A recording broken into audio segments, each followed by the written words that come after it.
Muchas gracias. Muy buenas noches con todos y con todas. Gracias a los participantes por interesarse en este webinar.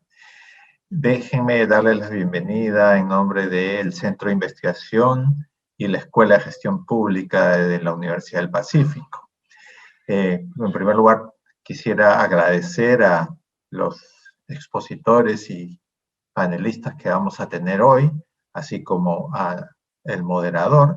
Me estoy refiriendo a los profesores Oscar Malca y Rosario Santagadea, quienes van a hacer las presentaciones de hoy, y a dos panelistas de lujo, exministros de Comercio Exterior y Turismo, la profesora Mercedes Arauz y el doctor Eduardo Ferreiros, así como el moderador, el profesor Samuel Mongrut del Departamento Académico de Finanzas, a quienes les doy realmente las gracias por este tiempo y este espacio para compartir con todos los participantes sobre un tema de mucha importancia para el país, como es la inserción económica internacional. Déjenme un minuto solamente comentarles que este es el 7º seminario que estamos teniendo presentando una iniciativa que iniciamos hace cerca de 2 años, que se llama Agenda Bicentenario, que va a dar lugar a un libro con propuestas en 19 campos, a propósito de la conmemoración del Bicentenario, pero también de las elecciones y el cambio de gobierno que va a suceder en los próximos meses en el país, y este es un poco el aporte de nuestros colegas investigadores en sus diversas ramas. Tenemos una página web, agendabicentenario.pe. Estamos ahorita también en Facebook Live y la idea es ir divulgando y debatiendo acerca de estos temas y propuestas. Entonces, sin más, déjenme darle la bienvenida al profesor Samuel Mongrut, quien va a moderar el evento. Muchas gracias. Muchísimas gracias, Gustavo. Muy buenas noches con todos. Saludos a, efectivamente, los panelistas de lujo que tenemos en estos momentos, que son Mercedes Arauz y Eduardo Ferreiros, y por supuesto, las presentaciones y las ponencias que nos van a presentar tanto Oscar Malca como Rosario Santagadea, profesores de la Universidad del Pacífico. Bueno, bienvenidos. Es efectivamente la 7ª presentación de la Agenda Bicentenario, Inserción Económica Internacional del Perú. Y permítanme hacer una breve presentación de tanto los expositores como de los panelistas. La primera exposición va a estar a cargo del profesor Oscar Malca, que es profesor principal del Departamento Académico de Marketing y Negocios Internacionales. Además, es vicedecano de la carrera de Negocios Internacionales de la Universidad del Pacífico e investigador del Centro de Investigación de la Pacífico. Es doctor en Economía y Dirección de Empresas por la Universidad de Deusto, España, con especialización en Comercio Internacional por ALASI, el Centro de Comercio Internacional de la UNTAC y GATT. Ha sido consultor del Banco Mundial, Banco Interamericano de Desarrollo, Centro de Comercio Internacional. Adicionalmente ha sido consultor de la Organización Mundial del Comercio de Ginebra, World Resources Institute de Nueva York, Save the Children, Corporación Andina de Fomento, el Ministerio de Agricultura, PROMPERÚ, MINCETUR, Ministerio de Relaciones Exteriores, y actualmente se desempeña como representante de la Universidad del Pacífico ante the Academy of International Business y miembro de la European International Business Academy. Bienvenido, Oscar. Luego tenemos a Rosario Santagadea, profesora de la Universidad del Pacífico. Es directora del Centro de Estudios de China y Asia-Pacífico de la universidad e investigadora de nuestro centro de investigación.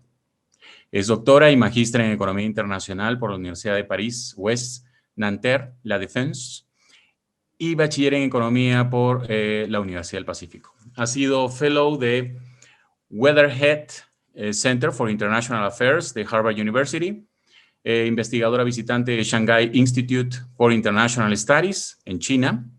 La doctora Santagadea ha sido asesora de ministros de Relaciones Exteriores, Defensa, Economía y Presidencia del Consejo de Ministros del Perú, coordinadora nacional del Perú ante la Iniciativa para la Integración de la Infraestructura Regional Sudamericana, secretaria ejecutiva del Centro Peruano de Estudios Internacionales, funcionaria de la Secretaría General de la Comunidad Andina, del Banco Interamericano de Desarrollo, de Economist Intelligence Unit y el Centro Brasileño de Relaciones Internacionales Río de Janeiro.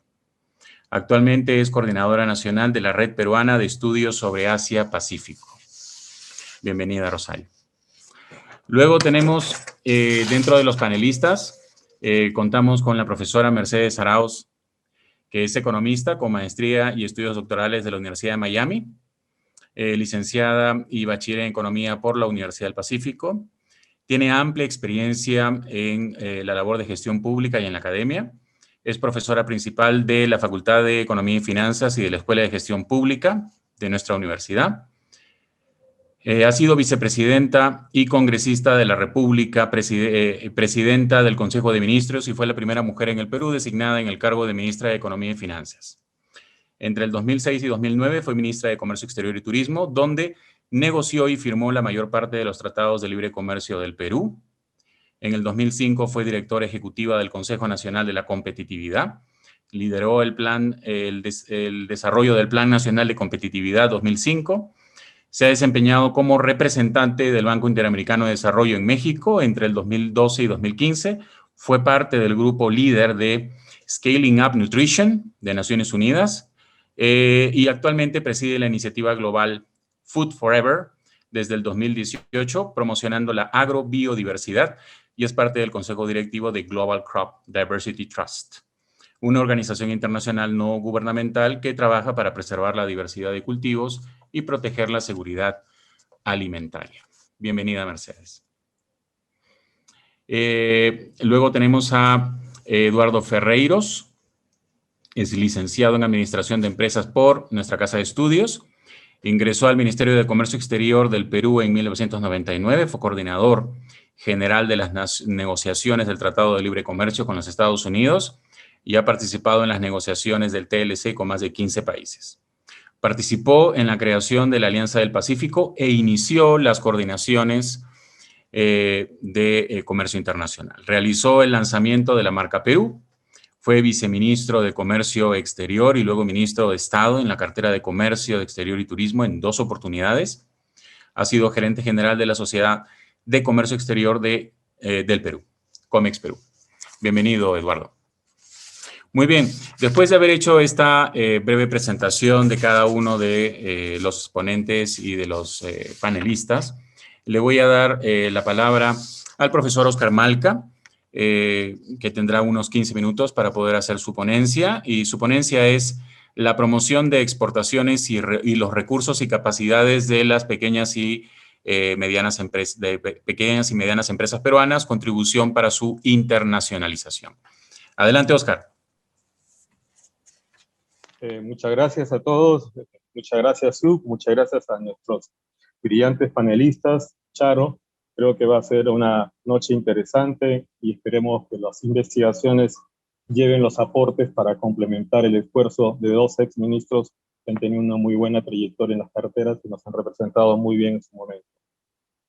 Voy a dar paso a una exposición que es el resumen de varias investigaciones y estas básicamente se han focalizado en el tema central de los recursos y capacidades de la empresa exportadora peruana. Voy a compartir mi presentación.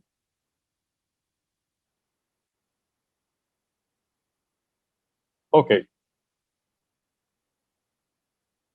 El tema, cuando hablamos de recursos y capacidades, es un tema que puede ser muy amplio y la verdad que es la parte interna. Dado que la mayoría somos economistas, podríamos hablar del enfoque microeconómico de la promoción de exportaciones. Si bien es cierto que parece muy amplia la presentación, pero la hemos resumido para estos 15 minutos, ya la publicación que anunció Gustavo Yamal, nuestro director del SUB, va a dar mayores detalles y creo que en las preguntas podrían haber ampliación de todas las cosas que hemos investigado. Primero empezamos con algo que es el punto de partida, la evolución de las exportaciones del Perú. Y si vemos en este cuadro muy simple, lo que notamos es que la balanza comercial en el presente milenio ha tenido un comportamiento muy bueno, salvo 3 años, 2001, 2014, 2015, que ha tenido déficit, pero en el resto de años ha sido superavitario. Dentro de este esquema, hay que destacar a las exportaciones no tradicionales. Si vemos a las exportaciones no tradicionales como porcentaje, como participación de las exportaciones totales del mundo, en el año 2001 eran el 0.035. Al 2018 se llegó a 0.07. Es decir, se duplicó la participación de las exportaciones no tradicionales respecto al mundo. Una cifra muy importante, una participación espectacular. El número de empresas en el 2001 eran 2.928 y al 2018 7.547 empresas. 2.6 veces más empresas que en el año 2001. Como se puede ver, el desempeño de las exportaciones peruanas en términos generales es destacado, es muy amplio, es muy loable todos los logros. Sin embargo, no vamos a hablar de las exportaciones en general, nos vamos a focalizar en las pequeñas y medianas empresas y cómo la política de promoción de exportaciones ha impactado en estas pequeñas empresas. Básicamente vamos a analizar el tema desde el enfoque de recursos y capacidades, como hemos visto, pero antes quisiera dar una pequeña revisión del tema de los recursos y capacidades y la internacionalización de la empresa. Cuando hablamos de la internacionalización de la empresa, hay muchas definiciones y lo que hice fue integrar de muchos y de varios investigadores. La internacionalización es el conjunto de operaciones que generan relaciones estables, muy importantes relaciones estables, entre la empresa y los mercados internacionales, a lo largo de un proceso que exige cada vez mayor compromiso y de perspectiva internacional. Si vemos esta definición, que es una integración de lo que conceptualmente han desarrollado prestigiosos investigadores, es básicamente el enfoque de los recursos y capacidades. Este enfoque de recursos y capacidades ha tenido mucha discusión desde que empezó su desarrollo teórico. Dentro de toda esta discusión, hablar de qué cosa es un recurso, qué cosa es una capacidad, es algo que hasta la fecha se sigue discutiendo. Pero lo que ha surgido es que ha habido diferentes desarrollos, el enfoque basado en el conocimiento, capacidades dinámicas, el enfoque relacional, el enfoque basado en el capital intelectual, por hablar de algunos enfoques que han ido tomando notoriedad a través de la investigación, sobre todo en lo aplicable al ámbito de los negocios en general y en particular a los negocios internacionales. Desde el punto de vista, ¿qué cosa es un recurso? ¿Qué cosa es una capacidad? Mike Payne define la cosa muy simple. Lo que le interesa al empresario no es la definición de qué cosa es un recurso y qué cosa es una capacidad. Lo que sí está claro es que hay componentes tangibles e intangibles. Eso es lo que define Payne y lo hace de una manera espectacular, porque con eso zanja muchas discusiones que de repente son muy importantes desde el punto de vista epistemológico, pero cuando ya trasladamos todo esto a las políticas de promoción y al desarrollo de la pequeña empresa, es necesario tener un aterrizaje mucho más pragmático. Y el enfoque de Payne obviamente hace que las cosas se vean en una dimensión más micro.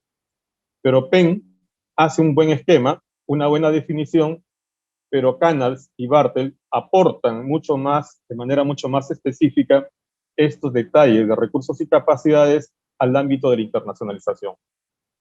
Claver hace un resumen de ellos y lo que presenta Claver es: las pequeñas empresas deben tener las capacidades para adaptarse al sector según las exigencias en la industria en la cual operan. Tienen que estar siguiendo la eficiencia global, buscando economía de escala cuando sea pertinente, estandarización de variables competitivas, etc. Sensibilidad nacional, es decir, adaptarse a las exigencias de cada país, pensar de frente en las preferencias de los consumidores, en las exigencias de los canales de distribución. Eso es muy importante porque usualmente nosotros nos quedamos en las normas de acceso a los mercados. Desarrollo y transferencia de tecnología. Este es otro tema fundamental, donde existen países y empresas muy desarrolladas, pero gracias a la distancia geográfica, esa capacidad de competir se pierde en la distancia geográfica. Y ahí hay un punto importante para que estas empresas puedan ser de alguna manera invitadas a que lleguen al Perú e implementen desde el Perú su capacidad de producción y de exportación y que contribuyan a la internacionalización de la pequeña empresa peruana. Ese tema de transferencia de tecnología es un tema sumamente interesante que es necesario desarrollar en otro acápite, como por ejemplo promoción de exportaciones, promoción de inversiones y competitividad internacional.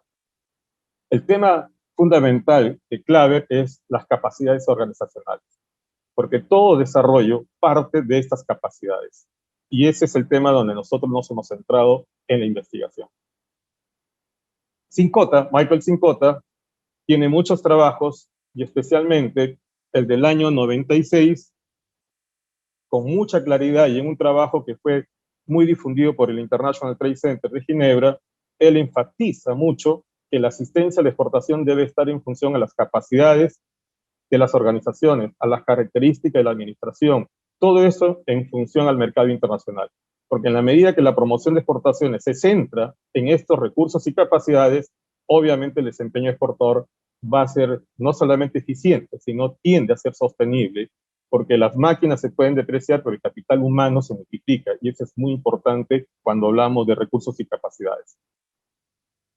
Analizar los recursos y capacidades y su impacto en el desempeño exportador, hay muchos modelos. Les puedo asegurar que por lo menos el que habla ha investigado alrededor de 32 modelos. Pero sin embargo, este es el modelo más simple, lo único que hace es medir, por ejemplo, los recursos gerenciales, cómo impactan en el desempeño exportador o cómo impactan en la estrategia.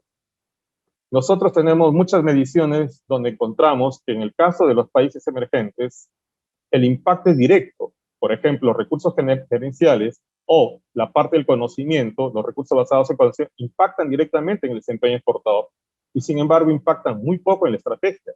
Pero sin embargo, en la medida que las empresas van creciendo, comienzan a armar el triángulo, recursos a estrategia y estrategia a desempeño.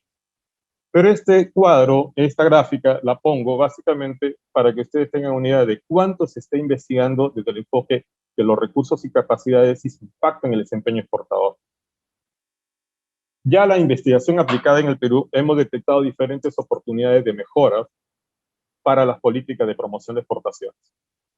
Voy a ir avanzando rápido para cumplir los 15 minutos. Y uno de los puntos de partida es conocer el comportamiento de las empresas en el Perú, las empresas exportadoras. Y analizando, obviamente, desde el año 2001 hasta el 2018, ¿qué encontramos? El número de empresas ha ido evolucionando de 2.900 hasta 7.547. Eso es importantísimo. El número de empresas que concentran el 50% de las exportaciones tradicionales, sin embargo, en el año 2001 eran 64, el 2.19%.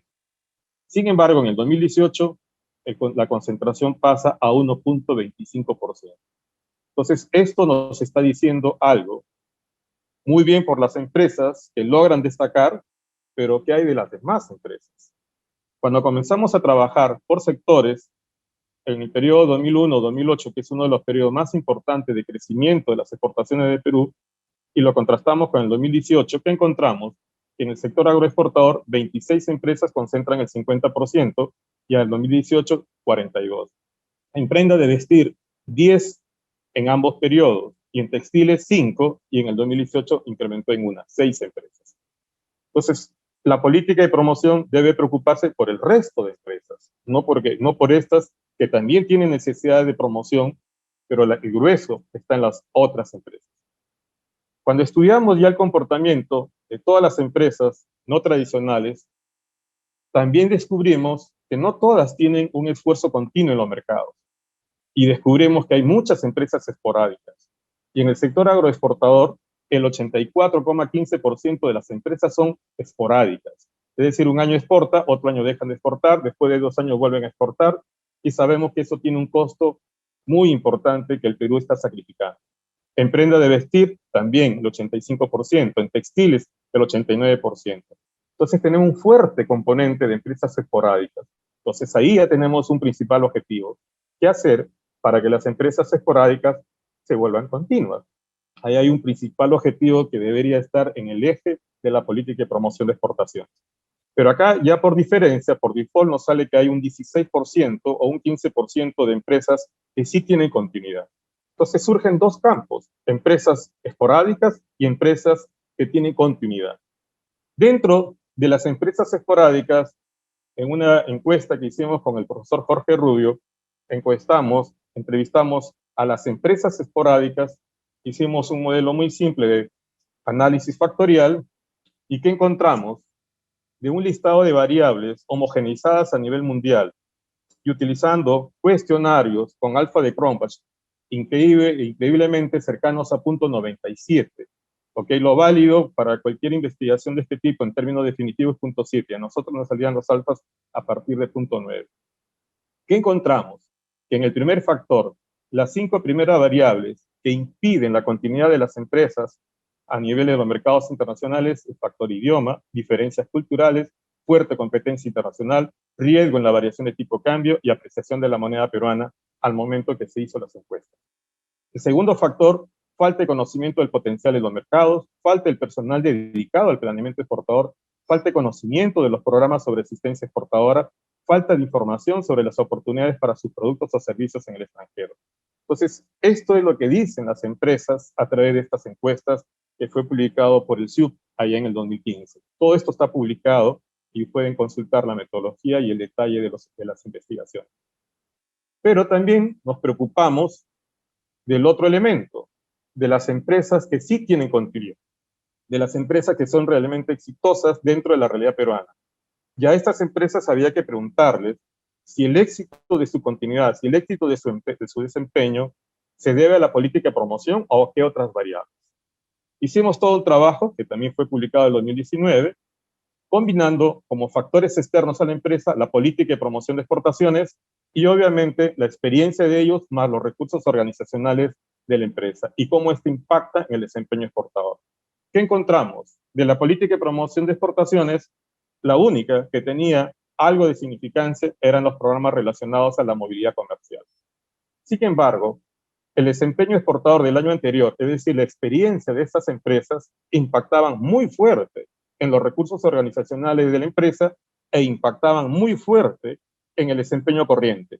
Entonces, acá tenemos que esta experiencia adecuadamente sistematizada y obviamente en una estructura organizacional que sea capaz de explotar knowledge management, que es la clave, aquí está explicando el éxito de las empresas que tienen continuidad en el Perú. Todas estas son empresas que han sido encuestadas y en su momento eran usuarias de los programas de promoción.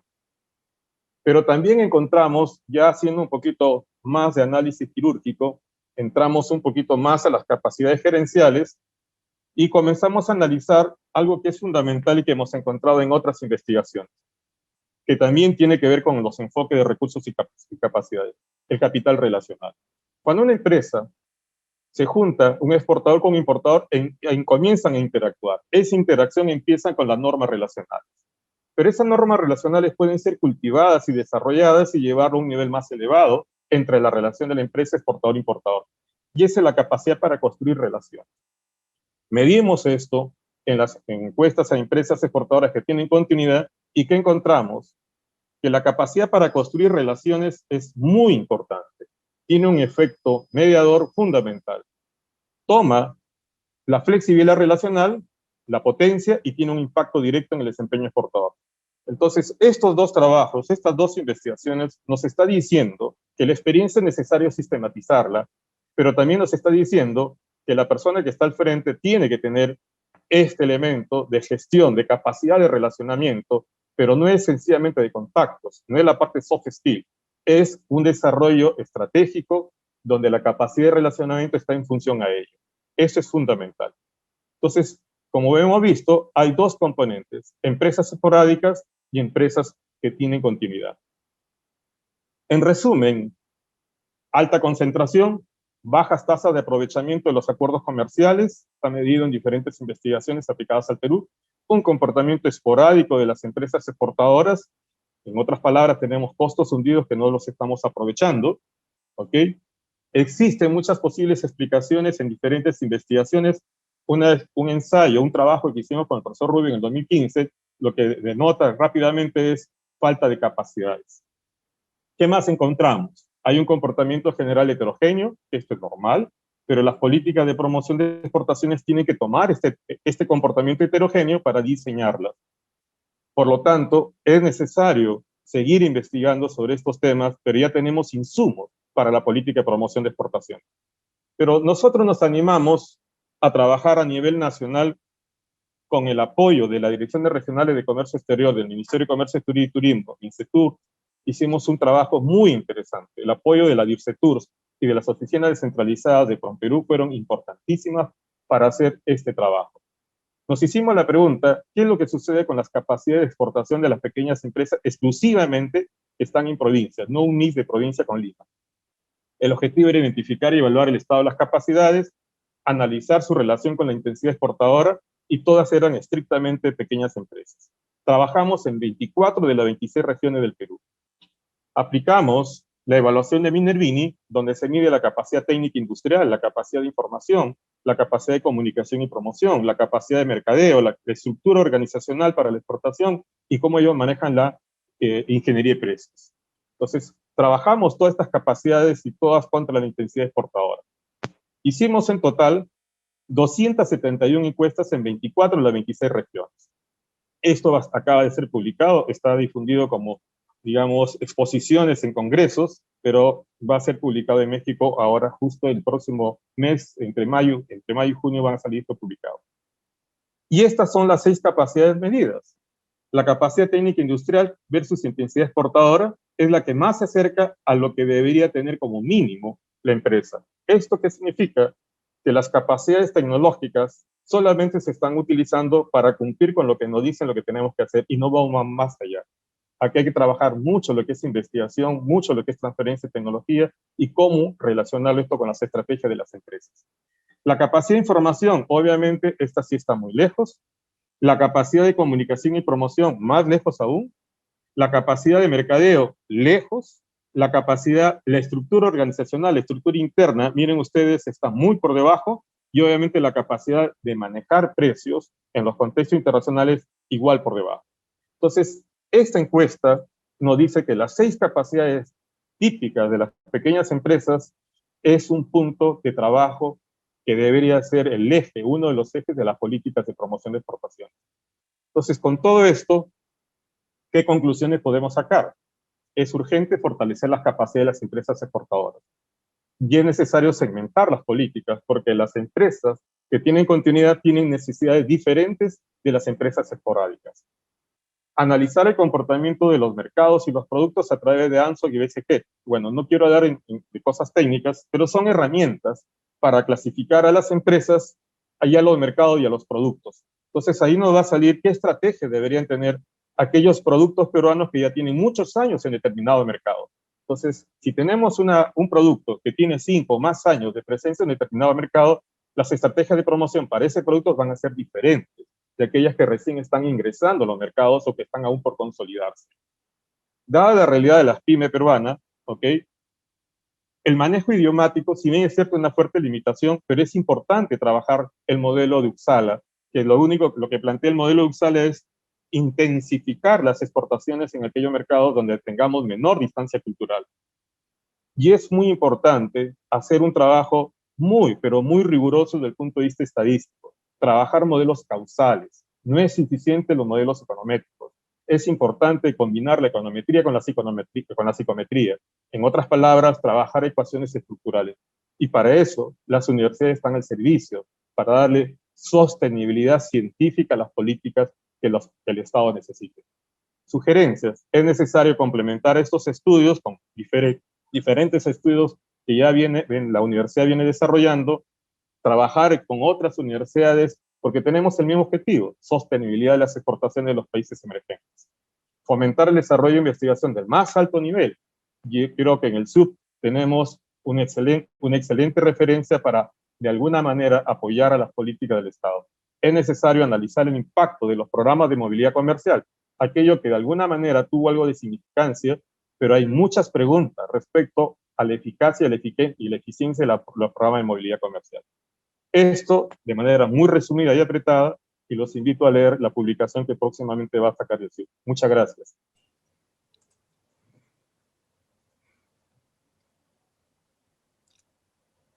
Muchísimas gracias, Oscar, por tu exposición. Muy, muy, muy interesante. Voy a dar paso rápidamente a la presentación, a la segunda presentación, la segunda ponencia, la economía china en la globalización, tendencias y oportunidades para el Perú, y la autora es Rosario Santagadea. Adelante, Rosario. Muchas gracias. ¿Se me escucha bien? ¿Sí? Muy bien, muy bien. Ok. Bien, muy buenas noches y muchas gracias al CIUP y a la Escuela de Gestión Pública por esta oportunidad. Mis saludos a los panelistas, expositores y organizadores. Voy a compartir mi presentación.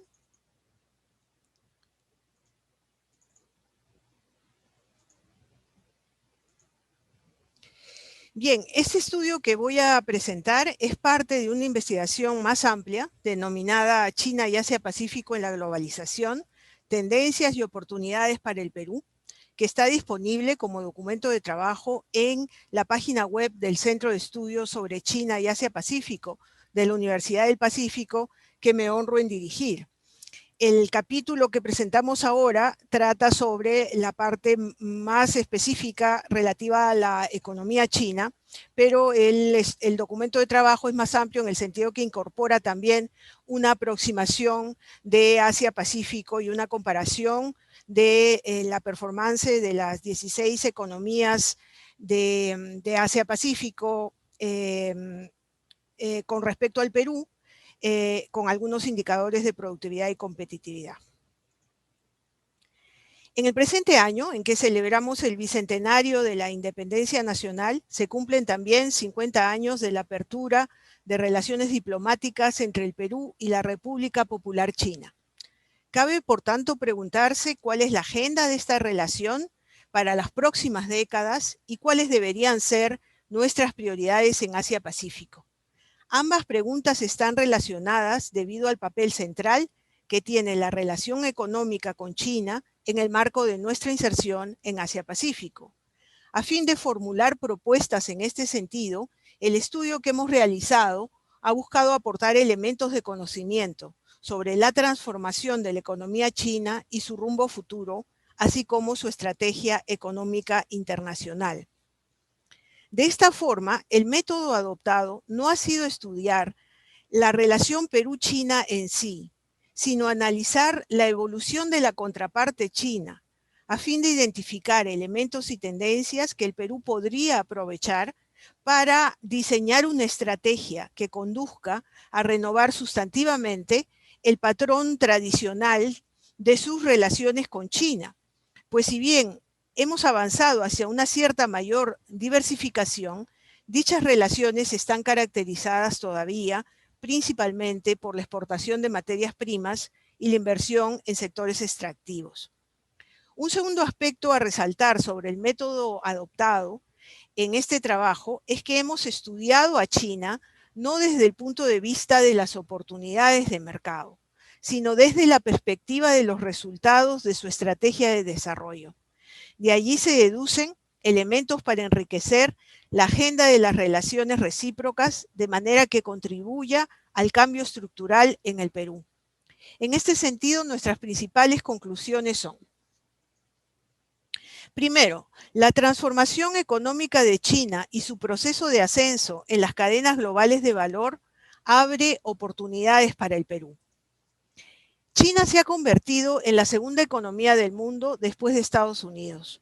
Sin duda, este país es un caso de estudio por las experiencias y lecciones aprendidas que pueden extraerse de su proceso de transformación.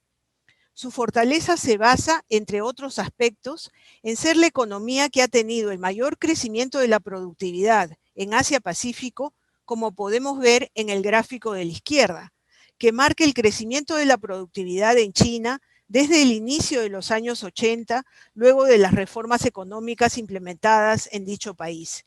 Y el cuadro de la derecha, donde vemos que la tasa de crecimiento promedio anual de la productividad en China en los últimos 30 años es mucho más alta en comparación con el resto de las economías de Asia y Oceanía en la cuenca del Pacífico, y desde luego mucho más que el Perú. El proceso de transformación chino involucró la creciente participación de este país en los sistemas de producción de bienes a nivel global. A ello contribuyeron las primeras zonas económicas especiales que fueron creadas al inicio de las reformas económicas y, una vez alcanzado el éxito, dieron paso con el tiempo a la creación de miles de otros centros manufactureros y clústeres industriales en todo el país, los cuales también se convirtieron en importantes centros de producción mundial.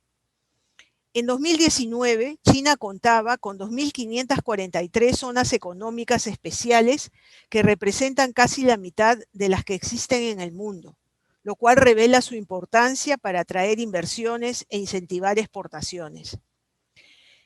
China adquirió el rol central de fábrica del mundo, pero más allá de las actividades intensivas en mano de obra, que fueron consideradas como su principal ventaja comparativa en las décadas pasadas, el país ha incrementado su capacidad industrial para producir y exportar bienes de alta tecnología, ascendiendo en las cadenas globales de valor y siendo su objetivo actual cambiar el modelo de fabricado en China por otro en el cual la creación y el diseño se hacen en China. Aunado a este proceso de ascenso en las cadenas globales de valor, está el proceso de deslocalización de la producción hacia otros países cercanos en Asia-Pacífico, los cuales progresivamente van tomando el lugar de China en las producciones intensivas en mano de obra y en la fabricación de bienes que se destinan a dichas cadenas. Y aquí podría estar la oportunidad del Perú. Sin duda, el desafío del Perú con respecto a China y Asia-Pacífico está en la adopción de políticas orientadas a la diversificación de exportaciones. Ya estamos avanzando en esta dirección, puesto que la progresión de las exportaciones no tradicionales, agrícolas, agroindustriales y pesqueras ha sido muy importante en los últimos años. Sin embargo, se trata de avanzar en otro frente complementario de la diversificación, el de las exportaciones de manufacturas, particularmente de bienes que puedan insertarse en cadenas globales de valor lideradas por firmas chinas o de otros países de Asia-Pacífico. La recomendación de este estudio es analizar el proceso de deslocalización e integración de la producción manufacturera a través de inversiones y otros mecanismos entre el noreste y el sudeste asiáticos, a fin de extraer lecciones aprendidas para promover dicho proceso entre los países asiáticos y latinoamericanos de la cuenca del Pacífico y en particular entre China y el Perú. La segunda conclusión se refiere a la conversión de China en inversor neto en el exterior, que se verá reforzada por la iniciativa de la Franja y la Ruta o Nueva Ruta de la Seda y abre oportunidades para el Perú. China no solamente se ha convertido en el primer exportador mundial, superando a Estados Unidos y a la Unión Europea, como vemos en el gráfico de la izquierda. También la inversión de China en el exterior ha alcanzado posiciones destacadas en el mundo. Ello pone en evidencia la importancia como inversor internacional, la importancia de China como inversor internacional, que es lo que vemos en el gráfico de la derecha, llegando en 2015 a convertirse en inversionista neto, dado que el flujo de inversión directa de China hacia el exterior superó por la primera vez en su historia al flujo de inversión directa que China recibió. Seguramente el desarrollo de la iniciativa de la Franja y la Ruta, que implica inversiones en infraestructura en terceros países en desarrollo, favorecerá esta tendencia. En el año 2013, el presidente Xi Jinping propuso por primera vez la construcción de la franja económica de la Ruta de la Seda y la Ruta Marítima de la Seda del siglo XXI, en adelante denominada Iniciativa de la Franja y la Ruta, o como se le conoce en inglés, The Belt and Road Initiative, la cual está basada inicialmente en las rutas históricas utilizadas para comerciar entre China, Asia Central y Europa. Luego de casi 8 años de implementación, la Franja y la Ruta se ha convertido en una iniciativa global para China, incluyendo actualmente 144 países, no solo de Europa y Asia, sino también de Oceanía, África y América Latina y el Caribe.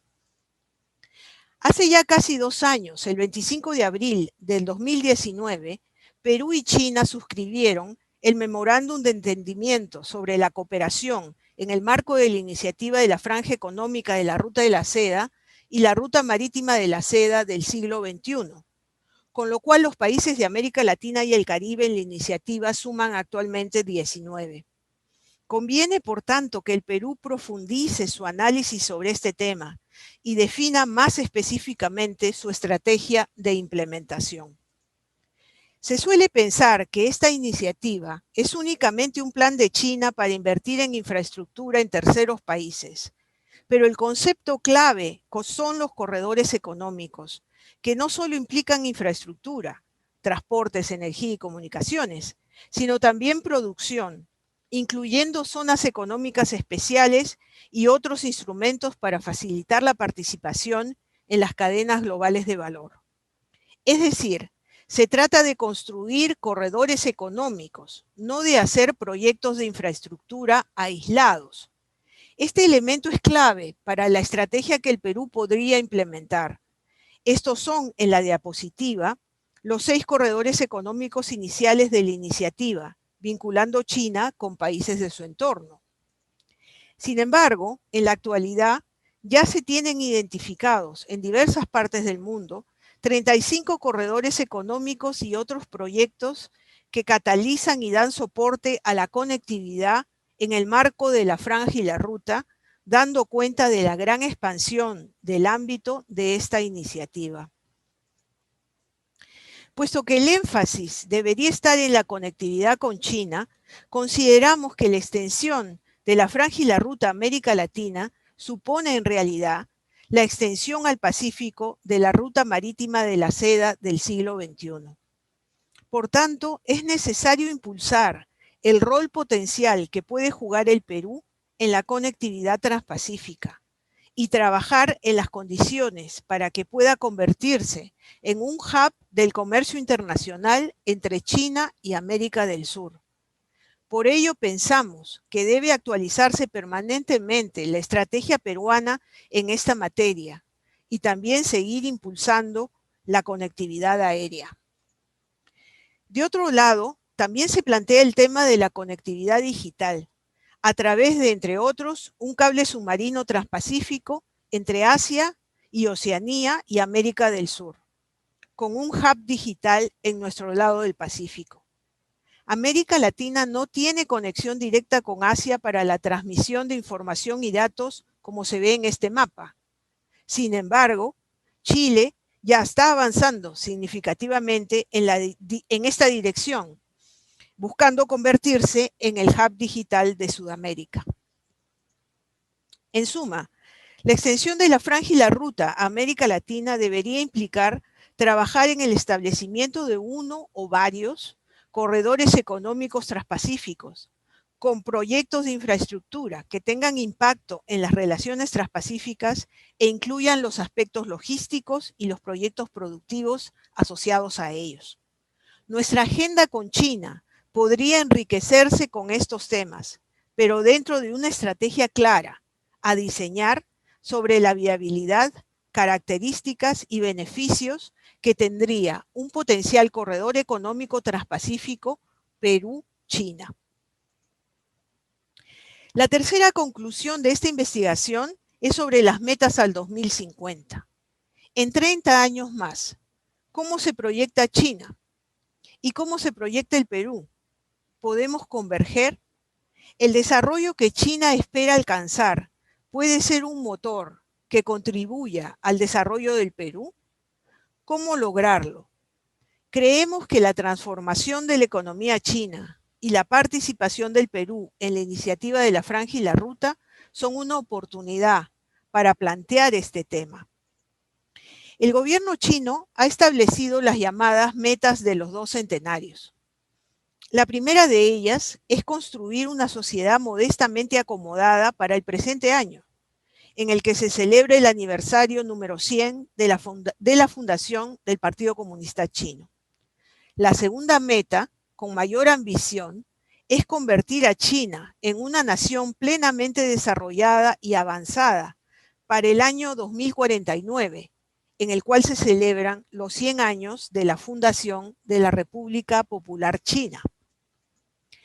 Los hitos más significativos que orientan este proceso son la estrategia Going Out, el plan Made in China 2025, los planes quinquenales, la iniciativa de la Franja y la Ruta y la visión de largo plazo planteada por el gobierno chino.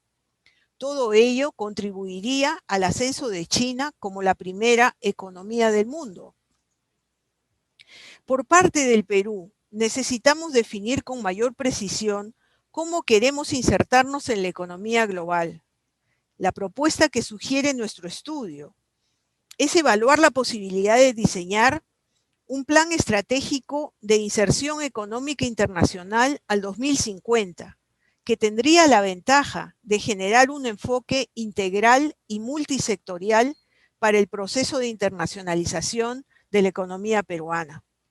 Si este objetivo no fuera alcanzable, la propuesta alternativa sería formular un plan de esta naturaleza con el horizonte 2050, específicamente para nuestra proyección hacia China y Asia Pacífico.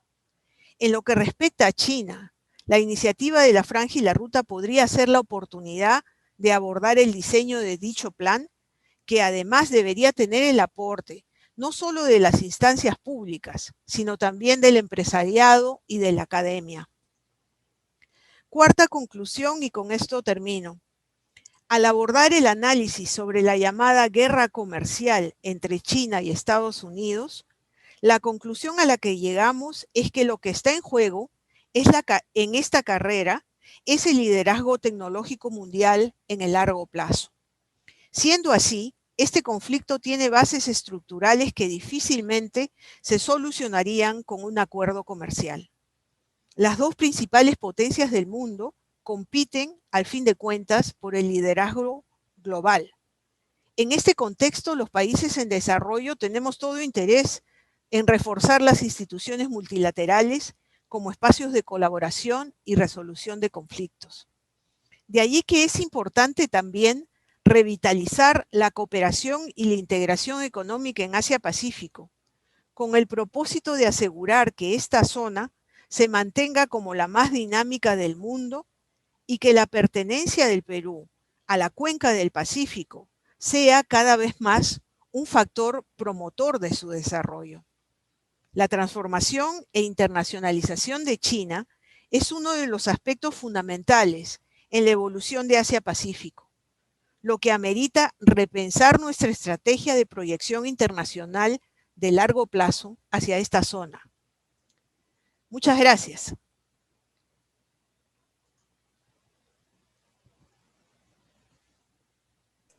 Muchísimas gracias, Rosario, por tu presentación. Muy interesante, una visión muy general sobre el desarrollo comercial de China. A continuación, lo que voy a hacer es dar el paso a los panelistas en este momento. ¿Ok? Entonces, voy a empezar con Mercedes Arauz. Adelante, Mercedes. ¿Algún comentario para alguno de nuestros ponentes, por favor? Gracias, y muchas gracias a la Escuela de Posgrado por haberme invitado y al SIU por haberme invitado a participar como panelista en este evento.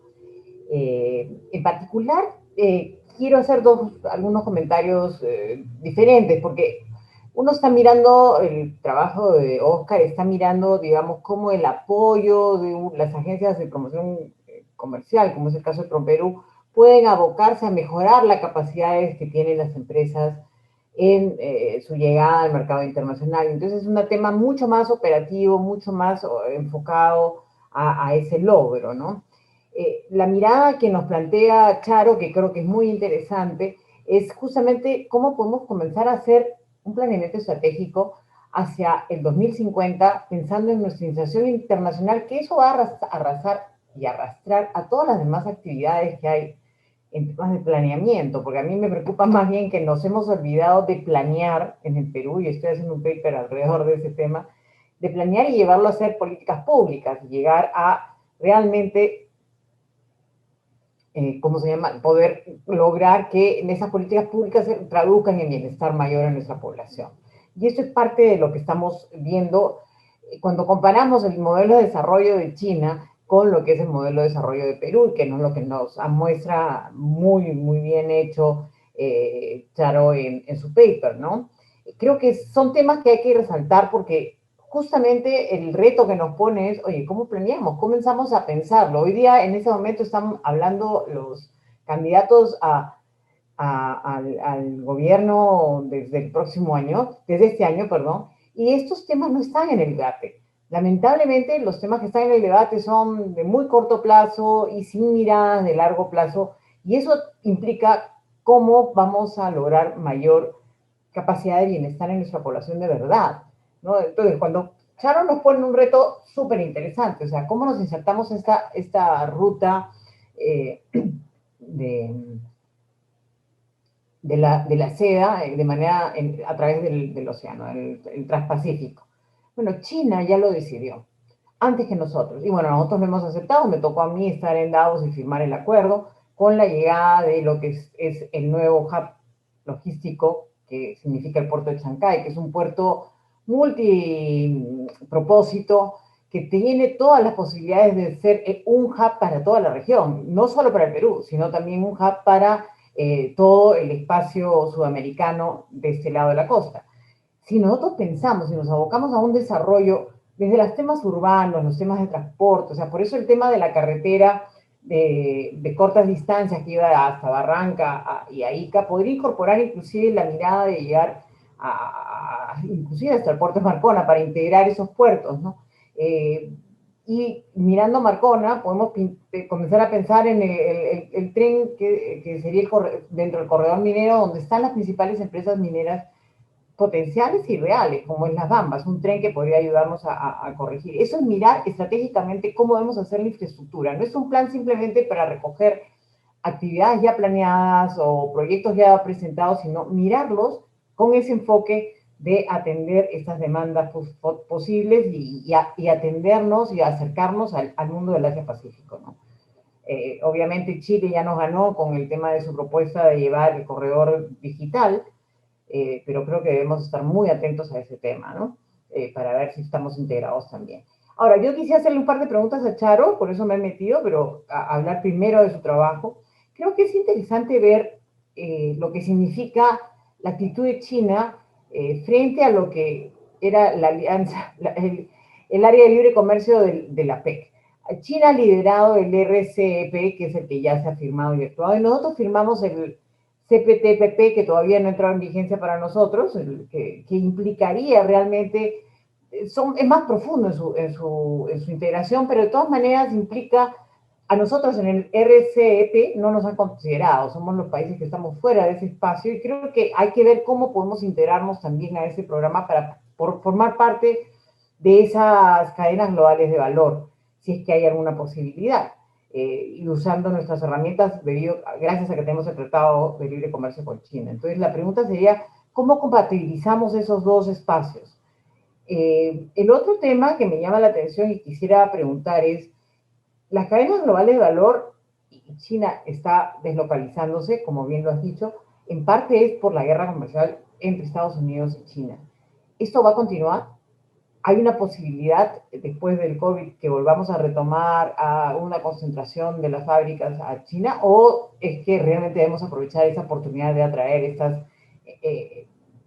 parte de la cadena global de valor a nuestra región, a nuestro país? Esas serían un par de preguntas para Charo que me gustaría preguntarle, ¿no? O sea, y ya como anécdota, tuve la suerte de conocer al vicepresidente chino y justamente lo que primero me dijo, nosotros somos una nación, y así se reconocían, una sociedad modestamente acomodada, contando su historia personal de una persona que vino de la tremenda pobreza y llegó a ser el vicepresidente de su país. Y eso es muy interesante, como es una cosa de mirada a largo plazo, ¿no? Ahora, en el trabajo de Oscar, me gustaría comentar rápidamente, porque sé que es parte de su agenda de investigación y me parece muy rico lo que nos ha presentado hoy día, ¿no? ¿Cómo realmente hace posible que podamos medir que el PENX y obviamente el plan en su parte que ve la parte de promoción comercial realmente tiene impacto en la empresa? Porque creo que, ok, nos ha presentado acaso una encuesta que hizo hace algunos años, hace un par de años atrás, pero quisiera un poquito más de detalle. ¿Cómo es que realmente esas decisiones de política pública que ya se han hecho se pueden medir de mejor medida para poder saber el impacto sobre el desarrollo de las capacidades exportadoras? Y en ese sentido también me gustaría preguntarle, porque creo que hay que usar un poco el análisis de política pública, que la menciona en su documento, el tema de las fallas de mercado. Y yo creo que más allá de bienes públicos y externalidades que fueron mencionadas en el paper, creo que hay mucho más que añadir en la oferta que tiene PROMPERÚ en términos de trabajo que pueden hacer las oficinas de promoción comercial y todo el equipo que hay en la entidad. Y quisiera ver algunos temas ligados a eso, sobre todo en temas como, bueno, reducir costo de transacción, con eso termino, las fallas de información que son ausentes y cómo podemos dar mayor información, mercados incompletos y mercados inexistentes, que son ejemplos donde podemos mirar el rol de PROMPERÚ con mayor fuerza. Gracias. Muchas gracias, Mercedes. Adelante, Rosario, y después Oscar.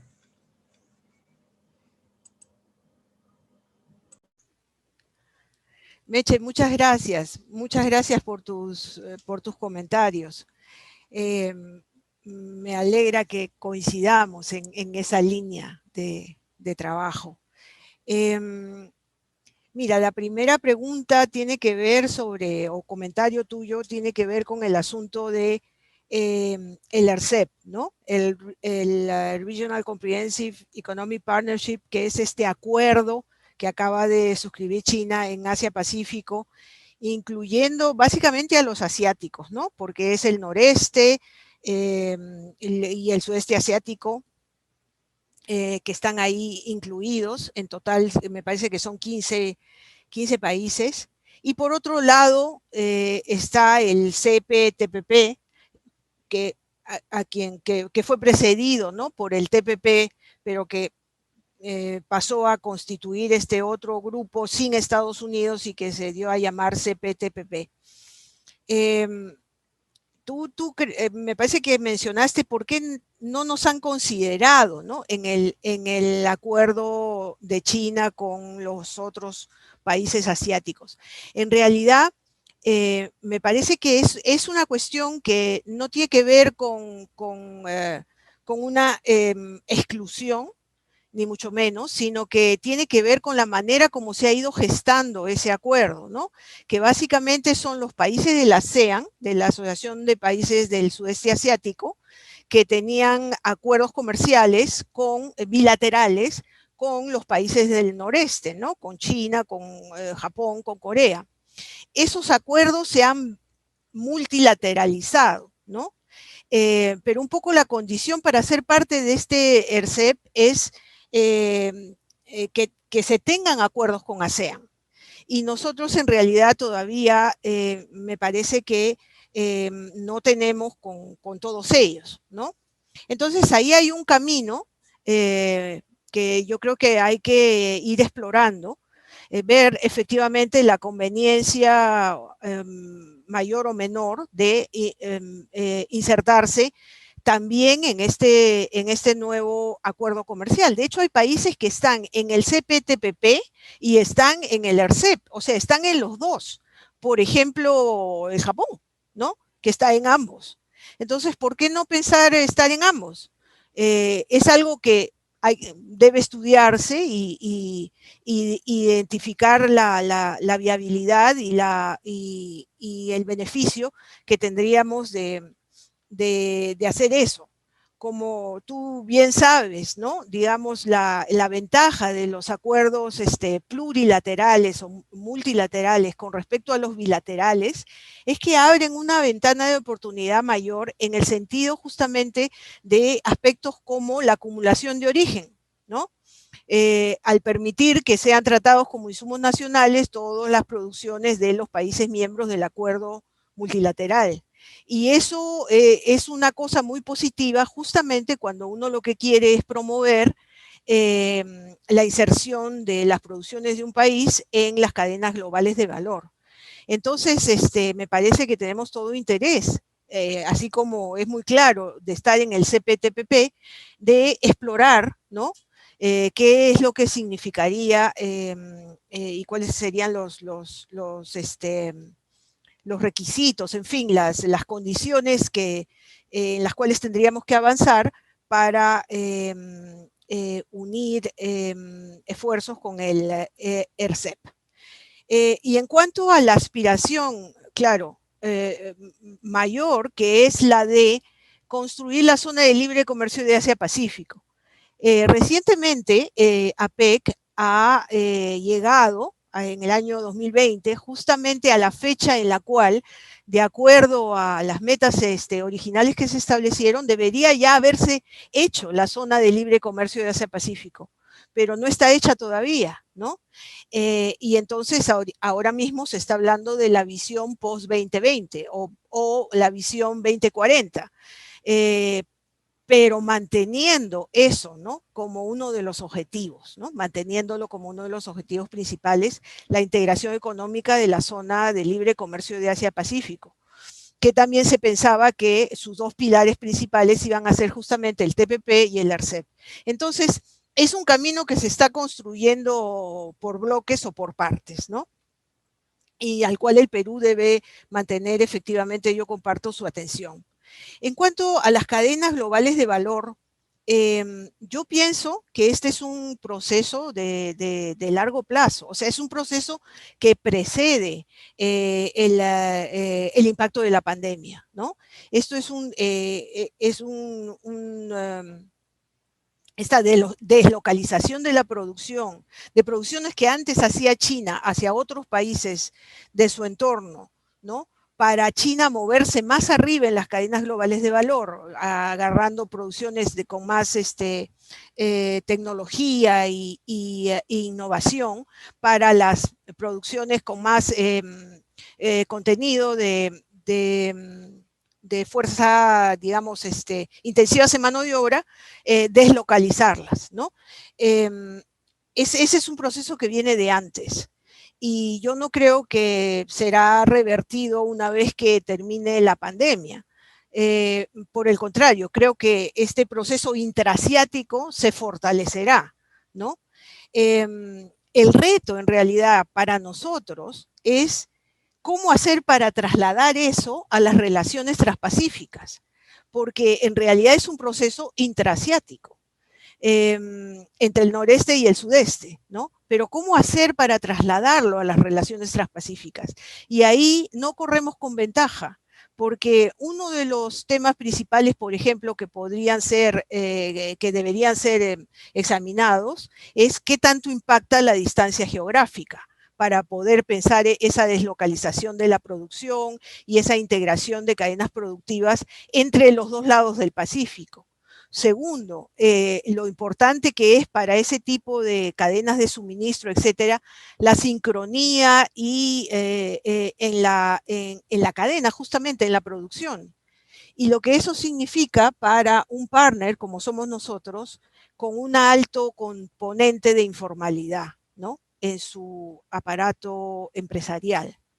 Entonces yo creo que tenemos una agenda interna que abordar al mismo tiempo que debemos, ¿no? Sacar lecciones aprendidas de cómo se está desarrollando ese proceso entre el noreste y el sudeste asiático, ser conscientes que tenemos una agenda interna muy importante a desarrollar en paralelo para poder ser efectivamente, ¿no? Partners adecuados en las relaciones transpacíficas en esa dirección, ¿no? Ya, creo que me extendí más de los 3 minutos, pero las preguntas de Meche han sido muy sugestivas. Muchas gracias. Gracias, Rosario. Adelante, Oscar, por favor. Muchas gracias. Muy buenas las preguntas. Yo creo que ameritan discutirla.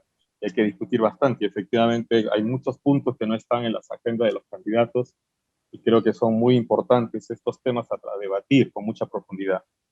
Respecto a las preguntas que mencionó Meche, hay varias cosas que se pueden trabajar, no solamente a nivel de políticas de promoción de exportaciones, porque la metodología se puede aplicar para diferentes campos y en diferentes sectores, para el agro, para la minería, etc.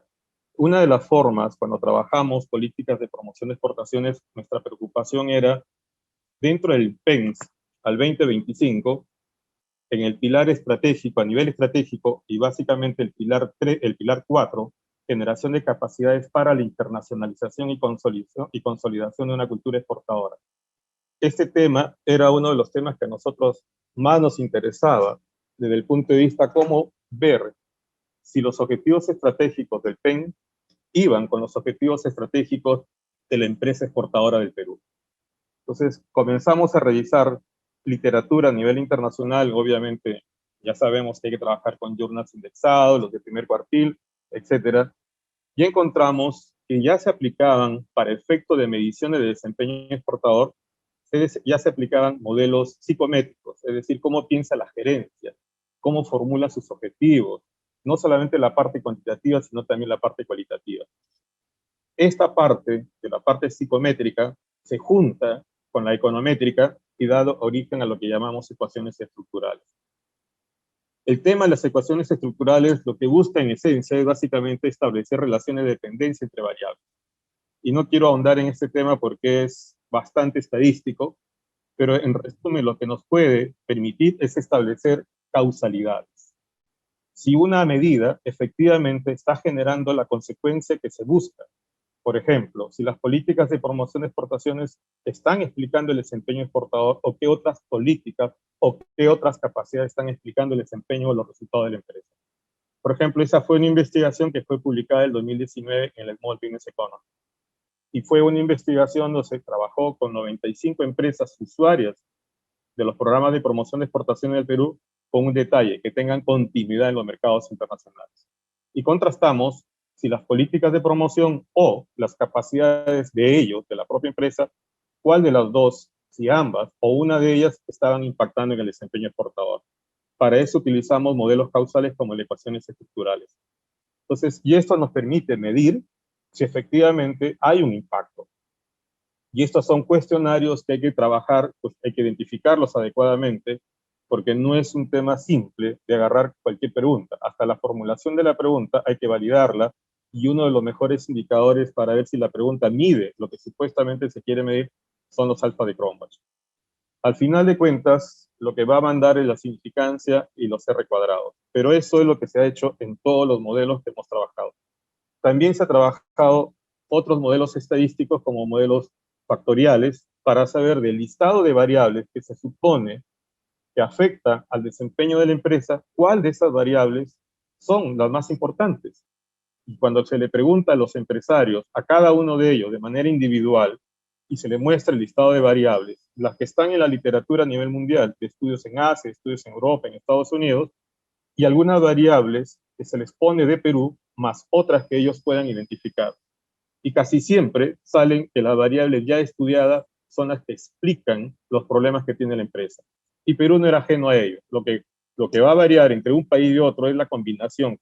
¿Qué variable puede ser más importante que otra? Al final de cuentas se agrupa todas las variables en términos del nivel de varianza que compartan, y eso nos va a dar cuáles son las variables más importantes que según ellos están limitando su continuidad en los mercados internacionales.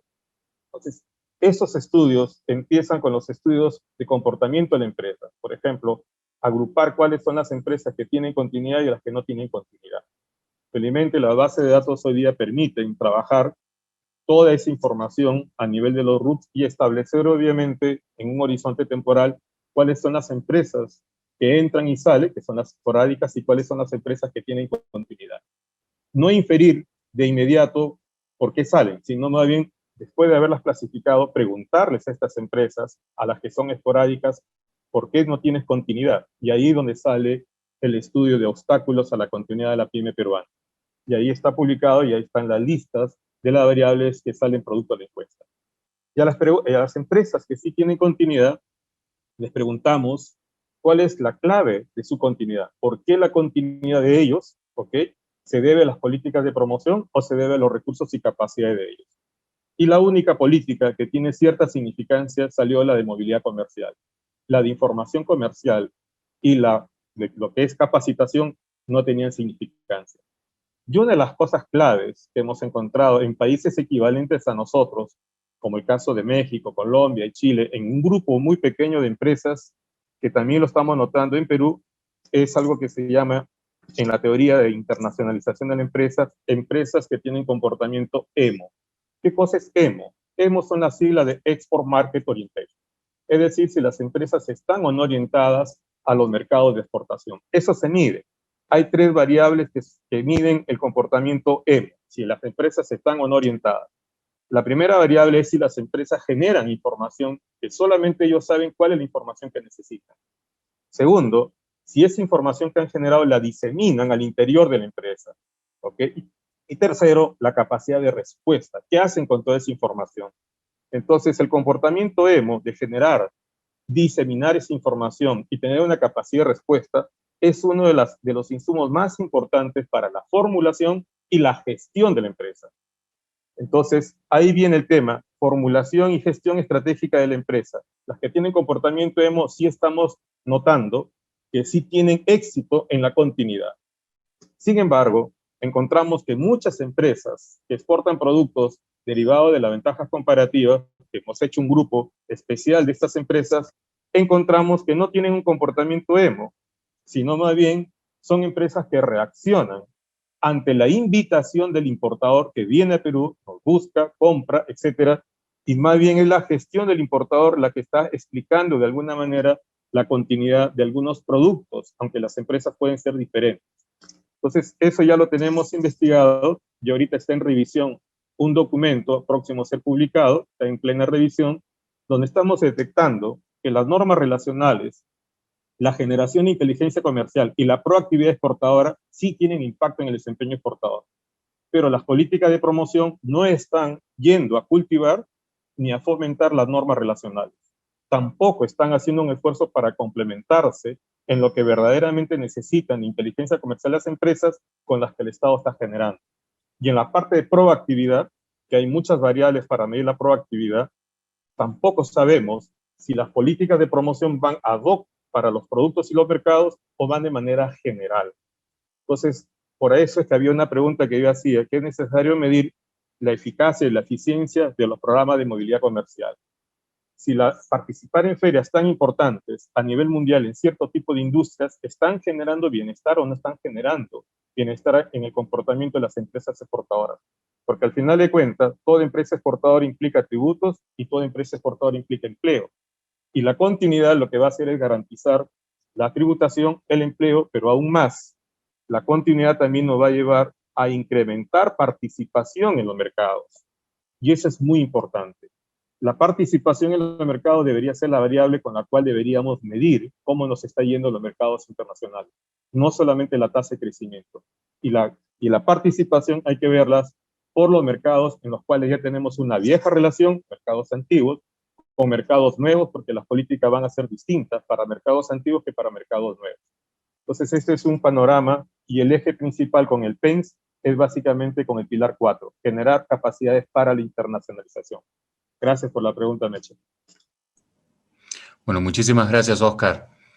Voy a dar paso a Eduardo Ferreiros para que por favor haga las preguntas a los ponentes y los ponentes tendrán estrictamente 3 minutos para responder su pregunta. Adelante, Eduardo. Gracias. Comenzar agradeciendo a la Universidad del Pacífico y a Elsa Galarza por haberme invitado a participar en este evento como panelista junto a una gran profesional y gran amiga, Meche Arauz, y felicitar a Oscar y a Charo por todo el trabajo que vienen haciendo, no de ahora, sino de hace un buen tiempo, para impulsar el desarrollo del comercio exterior y la inserción económica de Perú al mundo. He tenido la suerte de trabajar muchos años en INCETUR y creo que un gran elemento que ha servido para esa integración han sido los tratados de libre comercio. Hemos hecho una red de tratados bastante amplia que nos ha servido tener un mercado inmenso. El Perú, todos sabemos, es un mercado muy pequeño y no podemos desarrollarnos únicamente dentro de nuestro mercado.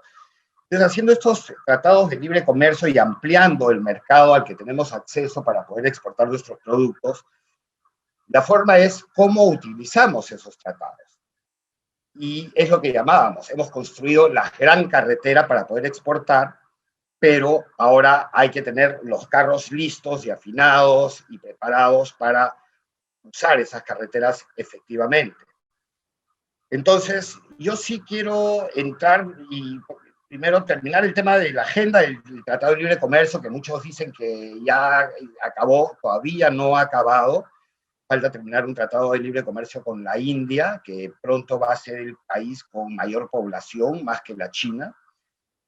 falta poner en vigencia el CPTPP, que comenzó como TPP y que ya debería haber entrado en vigencia, en mi opinión, que se están demorando por cuestiones técnicas que me parecen que no son necesarias. Ya debería haber entrado en vigencia ese acuerdo, que es mucho más potente que el RCEP, como mencionaba Meche. O sea, el CTPP económicamente tiene mucho más garras, mucho más dientes que el RCEP, que también tiene algo de interesante en temas de acceso al mercado, pero tiene mucho de política. Pero sí hay que estar con el ojo abierto para ver la posibilidad de participar en el RCEP.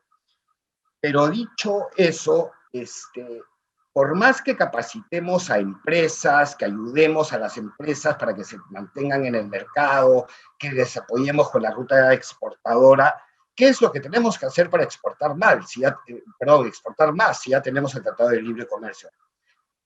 Y es que exportar no es tan fácil. Hay que facilitar, y ese es el enfoque que le quiero dar ahora en la presentación, es la facilitación del comercio. De nada nos sirve capacitar a empresas para que entren a exportar cuando no es fácil exportar. Entonces, por eso quisiera yo soltar algunas ideas que son necesarias, que son estructurales muchas, de cosas que se necesitan para que las empresas puedan exportar y las podamos capacitar en un ambiente más amigable. Es decir, lo que me estoy refiriendo es, saquemos las piedras del camino que son las que se tropiezan los nuevos exportadores o los pequeños exportadores. Voy a soltar algunas ideas sobre qué cosa que creo que deben de ponerse en atención y que deben de ser estudiadas para eventualmente ser aplicadas. Algunas van a sonar un poco disruptivas, pero sí me parece que es importante el análisis, sobre todo en estas épocas electorales. Por ejemplo, ¿para qué sirven las aduanas? Las aduanas sirven para recaudar impuestos. Yo sé que las aduanas recogen gran parte del IGB, pero esa es la función de las aduanas. Yo creo que la función de las aduanas es facilitar comercio. Y yo creo que, lamentablemente, por estar en el ámbito de la SUNAT, están más enfocados en la recaudación que en la facilitación. Entonces, yo pido que se analice la posibilidad de que las aduanas sean realmente facilitadoras de comercio. Yo sé que hacen grandes esfuerzos y tienen que luchar para lograr los avances que estamos teniendo, pero desde mi perspectiva habría que estudiar la posibilidad de que las aduanas pasen a ser parte de Mincetur, que es el encargado de facilitar el comercio. Igual que Serpos. Serpos es la herramienta que más utilizada para los pequeños exportadores con su programa Exporta Fácil. Pero Serpos no está enfocada en temas de comercio exterior. Y tal como está el mundo ahora digitalizado, el Serpos también me parece que debería evaluarse la posibilidad de que entre al ámbito de Mincetur, que es facilitar el comercio, quitar esas piedras que los exportadores que van a hacer sus trámites y se encuentran con agencias que no tienen el chip permanente, facilitar comercio, quitar las piedras del camino.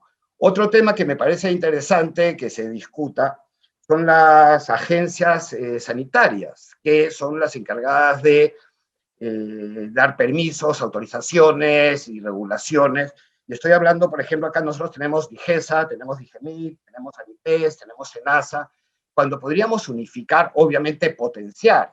Yo propongo, por ejemplo, que DIGESA y DIGEMIT sea una sola institución, obviamente con mucho más presupuesto y mucho más fortaleza para que pueda facilitar el comercio. Porque ahora inclusive hay el problema de que uno no sabe si ir por DIGEMIT, DIGESA, si es que los cosméticos, o sea, necesitamos, Estados Unidos tiene el FDA y tiene el APHIS, y el SENASA hay que fortalecerlo.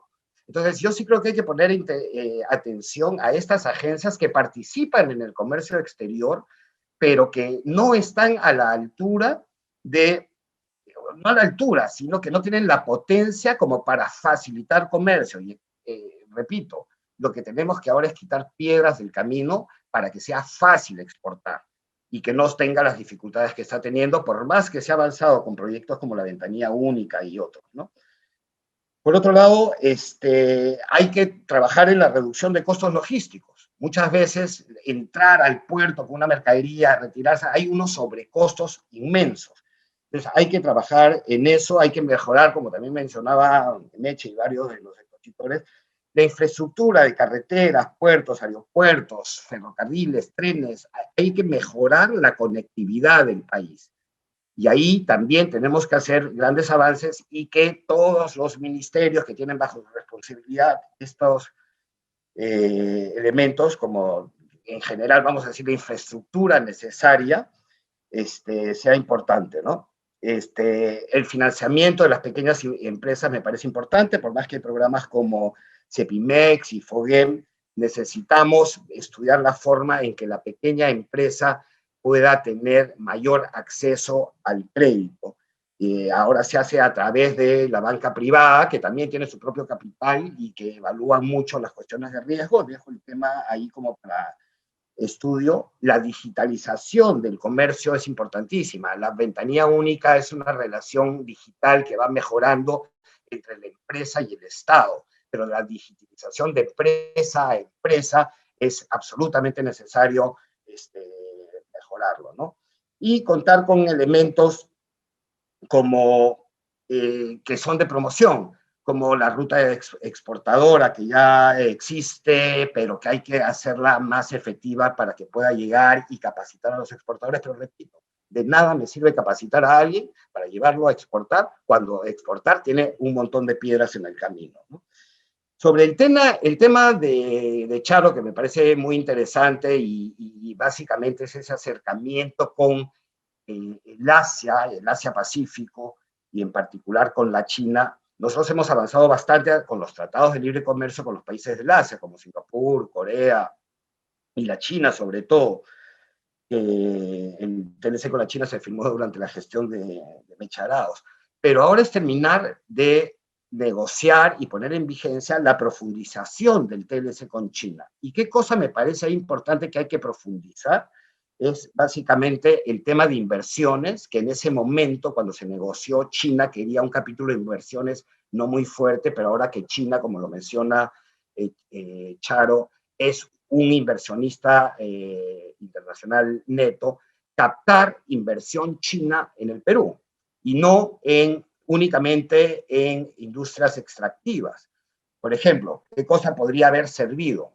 Que es otro tema que se tiene que trabajar, que son las zonas económicas especiales que han logrado el desarrollo de China y que acá nosotros tenemos, pero tenemos con legislaciones no uniformadas, por lo menos que se ha trabajado para uniformar y tener zonas económicas especiales que sean realmente utilizadas.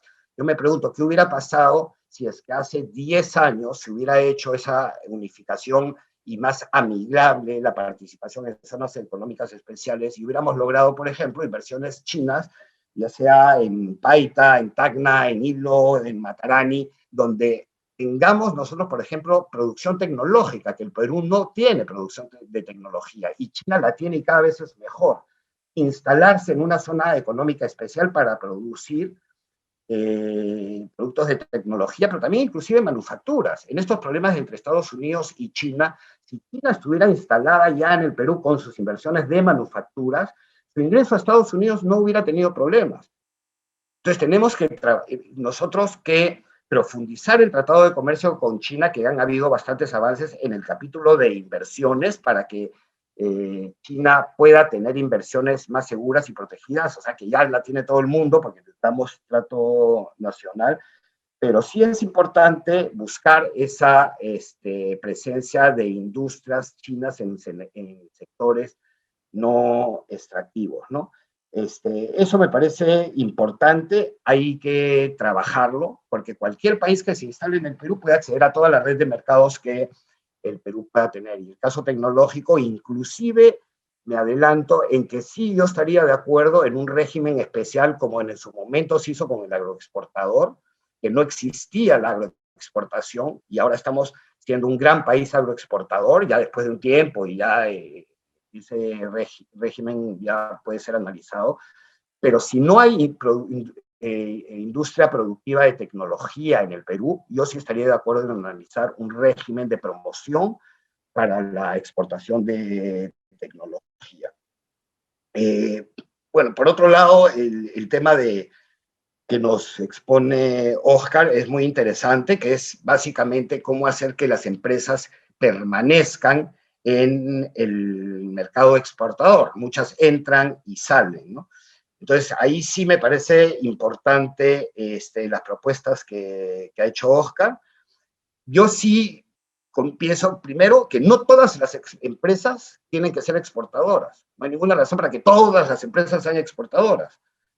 Hay que ver cuáles quieren exportar y cuáles están listas para exportar, y para eso sí está el trabajo que se debe hacer de capacitación, análisis de empresa, capacidades, etcétera, y también acercarlos no de frente a exportar a Italia o a Europa o a China, sino comenzar por los mercados regionales. La comunidad andina, por ejemplo, para alguna de las pocas cosas que sirve, es para el acceso al mercado que tenemos, con países que tienen el mismo idioma de nosotros, están cerca que nosotros, tienen la misma, somos muy cercanos culturalmente, y que sea lo mismo que si yo produzco en Arequipa, exportar y vender mi producto en Lima, que venderlo en Bolivia o venderlo en Ecuador o en Colombia, pero también así en Estados Unidos, ¿no? Pero el camino no es de frente de entrar a exportar a los grandes mercados.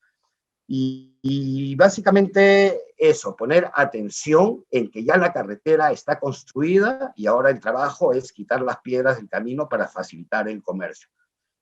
Con eso terminaría mi presentación y muchas gracias. Muchísimas gracias, Eduardo. Muy amable.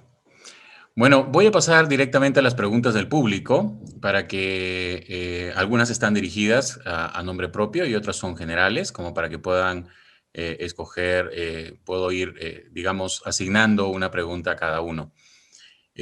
Bueno, la primera pregunta es de Irma Chávez y dice, ¿cómo involucrar al pequeño agricultor dentro de una propuesta agroexportadora? Adelante, Eduardo.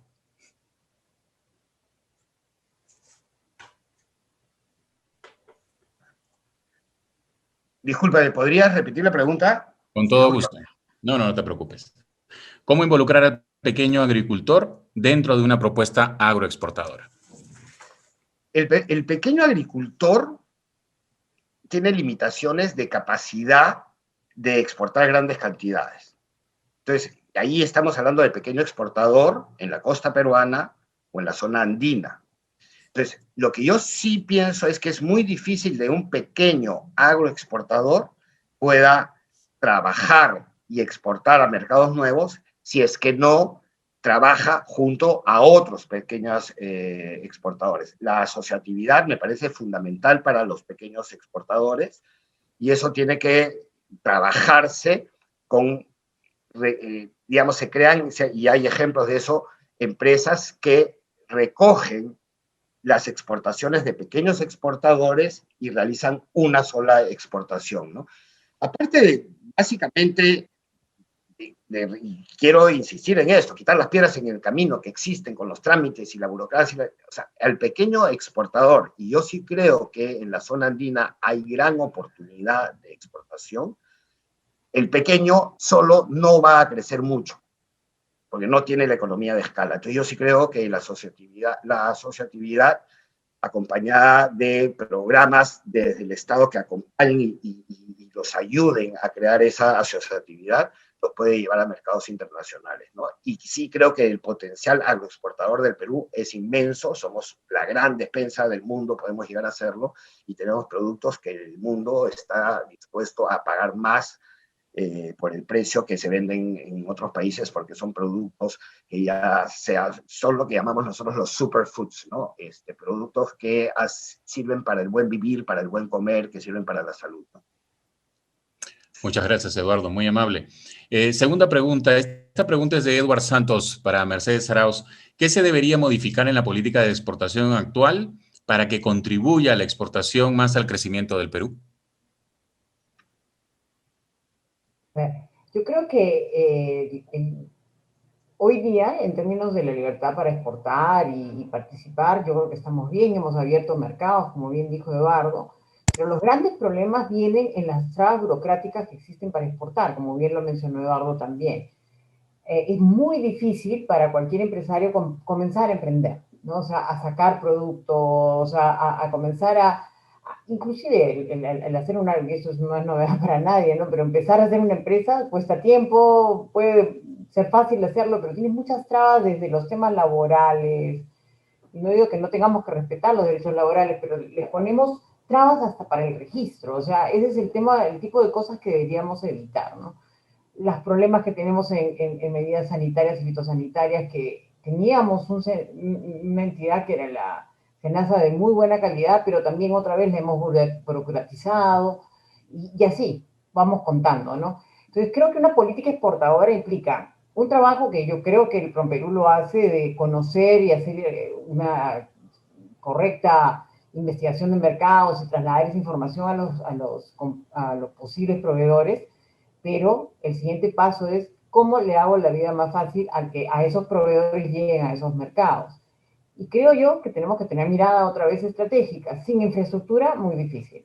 Entonces, si alguien, un aeroexportador, tiene que salir por un puerto como el Callao, que está congestionado, y no terminamos de hacer el puerto de Pisco, que en el sur debería estar ya operativo, deberíamos estar pensando en salidas alternativas o que conecten en algún hub, si de repente es el hub de Chancay, para poder reunir y acopiar adecuadamente, pero tenemos esas dificultades.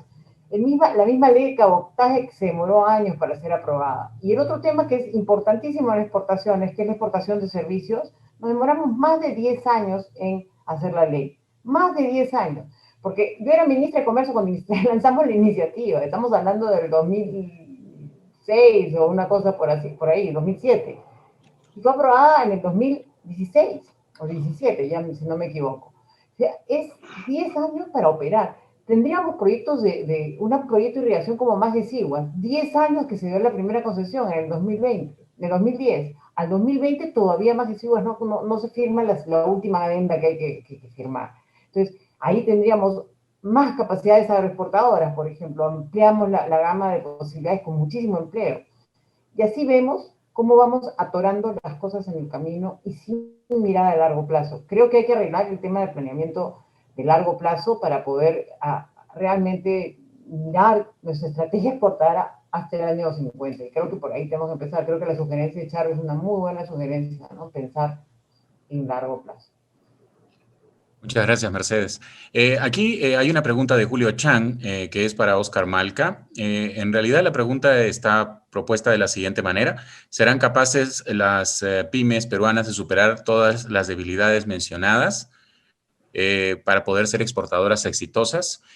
Me gustaría hacer, digamos, de alguna manera una pregunta un poquito más directa, en el sentido de cuál sería el principal desafío de esas 5 capacidades básicas que mostraste, Oscar. ¿Cuál es la capacidad más importante que en este momento, en el corto plazo, las pymes peruanas podrían implementar para mejorar su oferta exportadora? Gracias por la pregunta. Yo creo que la variable clave es la estructura organizacional. Ese es uno de los temas muy importantes. Que en aquellas empresas que tienen continuidad en los mercados internacionales, un elemento clave es la estructura organizacional. Y de todas las preguntas que los propios exportadores esporádicos indican que son sus problemas, si las resumimos en una sola, es estructura organizacional. Yo creo algunos ejemplos que acaba de dar Eduardo es muy importante, porque otro de los temas es que habrán empresas que necesitan aprender a exportar, pero hay otras empresas que necesitan mejorar su capacidad de competir en los mercados internacionales. Uno de los temas es conocer las aduanas, pero me encantaría conocer la aduana en destino. En otras palabras, cómo pasar del FOB al DAT. Si hablamos de Libera Terminal en el caso de los Incoterm 2010, o PSU en el caso de los Incoterm 2020. Ese es un factor donde la participación en los mercados se eleva, y se eleva en promedio 25 a 30% dependiendo del producto. Porque una cosa es vender en origen, solamente quedarnos en el FOB, y otra cosa es empezar a vender en destino.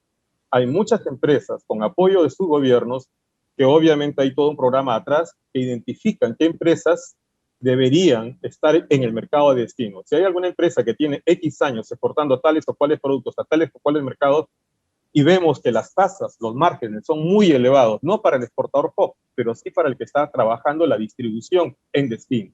Por ejemplo, ¿cómo dar ese paso? Ese es para un segmento de mercado. ¿Cómo pasar del FOB al DAT o al DPU? Cualquiera. Más aún, si tenemos los tratados de libre comercio. Los tratados de libre comercio es una gran facilidad, pero se vuelven mucho más rentables si es que los empezamos a aprovechar en destino. Eso tiene que ver con el componente, uno de los tres componentes claves en los negocios internacionales. Tiene que ver con la parte de gestión internacional, lo que llamamos International Management. Esa es una de las más grandes debilidades por el componente de distancia psicológica.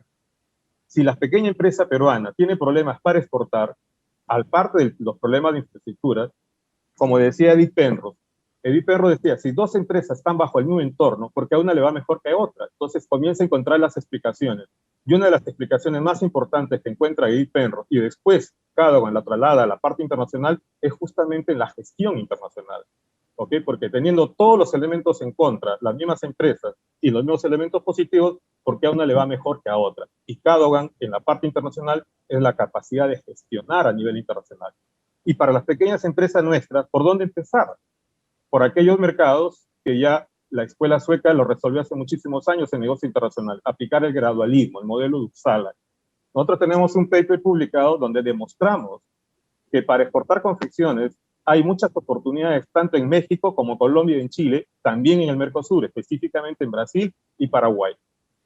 Encontramos que las mismas partidas arancelarias de Chile, México y Colombia importan del mundo son las mismas que nosotros exportamos al mundo, pero no a México, ni a Chile, ni a Colombia. Algo nos está diciendo esa identificación de oportunidades. Ahí tenemos un primer problema, que son países de baja distancia cultural, por lo tanto de baja distancia psicológica para nuestros pequeños empresarios. Segundo tema, que no estamos haciendo un trabajo de inteligencia comercial. También esa variable de inteligencia comercial tiene que ver con productos que el Perú exporta al mundo, ojo, pero los países que están a nuestros costados, ejemplo, frazadas peruanas, que llegan a Bolivia, pero son comercializados por, lo cual es muy bueno para ellos, por empresarios chilenos. Entonces ahí tenemos que está fallando la inteligencia comercial. ¿Cómo hacer para mejorar nuestra participación de nuestros exportadores, especialmente de la PYME, dentro de los mercados de la Alianza del Pacífico? Ahí no hay mucha distancia cultural, ni hay mucho problema de distancia psicológica. Ese es un tema de International Management.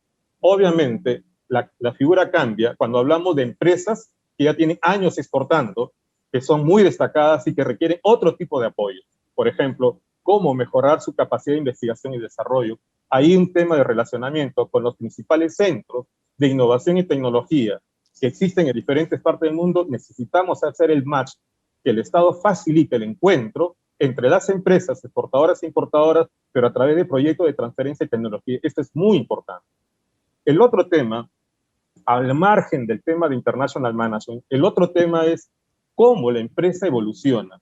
Lo que llamamos en la teoría de los negocios internacionales Internationalization Process, procesos de internacionalización. Hoy ya tenemos empresas que son extranjeras que operan en el Perú. No solamente operan en el Perú, utilizan los incentivos del Perú. Tenemos muchas empresas exportadoras de uvas que no son 100% peruanas. Bienvenidas por esas empresas porque generan empleo, pero las empresas peruanas podrían estar haciendo algo parecido en otras partes del mundo. Pero los procesos de internacionalización no solamente están hechas para las medianas y para las grandes, también para las pequeñas. Lo que decía Eduardo, los esfuerzos de asociatividad es un tema muy importante, pero hay que ver qué esfuerzo de asociatividad pro competitividad. Hay modelos, como el caso del País Vasco, que ellos han hecho una transformación productiva y han hecho una transformación digital de una manera espectacular. Y hay muchos indicadores como en un planeamiento de 10 años se puede pasar a ser uno de los países, si hablamos, si el País Vasco fuera un país, ahorita sería uno de los países que tienen el mayor ingreso per cápita dentro de Europa. Más de 32.000 euros de per cápita es lo que tiene el País Vasco. Hizo una transformación brutal pensando en esos tres ejes: International Management, Internationalization Process e International Trade. Nosotros nos estamos quedando solamente en el comercio internacional, nos estamos olvidando de los otros dos elementos. Y estos tres elementos juntos no solamente son fallas de mercado. La idea central es juntar los recursos y capacidades de las empresas que tienen, qué les falta, cuál es el déficit, y identificar su brecha en función a los mercados y a los productos a donde se dirigen. Pero también es necesario hacer transferencia de tecnología. Un elemento muy antiguo que viene de la teoría del comercio internacional, por ejemplo, los indicadores de ventajas comparativas reveladas, normalizadas, ya nos pueden dar unos indicadores de industrias, por ejemplo, en Nueva Zelanda, que están muy lejos, que son muy competitivos, pero necesitan hacer inversión en el Perú para que lleguen y sean desde Perú un hub y ser una potencia para exportar del Perú y enseñar a otras empresas. Yo creo que hay muchos temas. Lo que menciona Eduardo de integrar las diferentes instituciones es muy importante, pero hay que trabajar los tres elementos. No es solamente la facilitación, porque la facilitación es un elemento, pero faltan los otros dos elementos. La facilitación para comercio, pero también es necesario tener mejor capacidad gerencial. Como decimos nosotros en el argot de la universidad, mejores global managers. Esto lo vemos cada vez que vamos a una feria del tamaño de CIAL o de ANUDA, el miedo escénico de hacer inteligencia comercial. Estamos en el pabellón de América Latina o estamos en el pabellón de Perú, todos interactúan. Cruzamos la frontera mental de ir al pabellón nórdico, vemos nuestros productos ahí y no somos incapaces de identificar con qué tecnología lo procesan, qué requieren. Es la mejor oportunidad para hacer inteligencia comercial en una feria de este tamaño y en cualquier otra feria. Pero los reportes solamente son descriptivos, de cuánto participaron, etcétera, etcétera, etcétera. Ahí lo que tenemos que empezar a hacer trabajos de mayor medición con respecto a los productos. Por ejemplo, en los superfoods tenemos muchos productos que son espectaculares, pero de cada euro, de cada dólar, de cada pound que paga el consumidor, ¿cuánto nos llega a nosotros? Ahí está la brecha del trabajo para procesos de internacionalización. Y todo eso se resume en los temas vinculados a recursos y capacidades. Como lo que decía Michael Sincota, darle duro a la parte de recursos y capacidades es lo mejor para la sostenibilidad, porque son capital humano y esa formación de capital humano lo tiene que hacer de acuerdo a las exigencias internacionales la universidad. La universidad es la que tiene que proveer a las empresas del mejor capital humano para la internacionalización de las empresas. Yo creo que esta es una de las tareas muy importantes y hay que medirlas y hay que ver cuál es la relación entre estas tres hélices, universidad, empresa y Estado. Yo creo que hay mayor acercamiento, la necesidad de investigación la tiene el Estado y la tiene la empresa, y la capacidad de investigación la tiene la universidad. Yo creo que ahí está el trinomio que hay que trabajar y fuerte para darle mayor sustento científico a la política de Estado. Gracias, Samuel. Muchas gracias, Oscar. Finalmente, una pregunta de Vladimir Coserja para Rosario, para Charo Santagadea. Básicamente, él lo que está diciendo es de que actualmente el Perú no tiene presencia comercial en ASEAN, es decir, en estos 10 países asiáticos que tienen el Tratado de Libre Comercio entre ellos. La pregunta es, ¿cómo nosotros podemos promover una mayor presencia comercial del Perú dentro de ASEAN si no tenemos una presencia comercial? Esa sería la pregunta. Me parece que, Vladimir, y te saludo, me da mucho gusto que estés en el webinar. Me parece, tal vez reinterpretando, que lo que se está diciendo es cómo podemos promover eso si no tenemos oficinas comerciales en esos países, ¿no? Y es muy válido plantear el tema, pues efectivamente, ¿no? Las oficinas comerciales para, digamos, agregar a la agenda que se viene planteando en esta reunión, son un elemento de fundamental importancia. En eso Vladimir sabe muchísimo más que lo que yo pueda comentar al respecto. No sé exactamente en qué países de la ASEAN tenemos oficinas comerciales o si no tenemos en ninguna. Eduardo tal vez nos puede decir al respecto, pero sí comparto la idea de que las oficinas comerciales son un instrumento importantísimo, ¿no?, para nuestra proyección externa.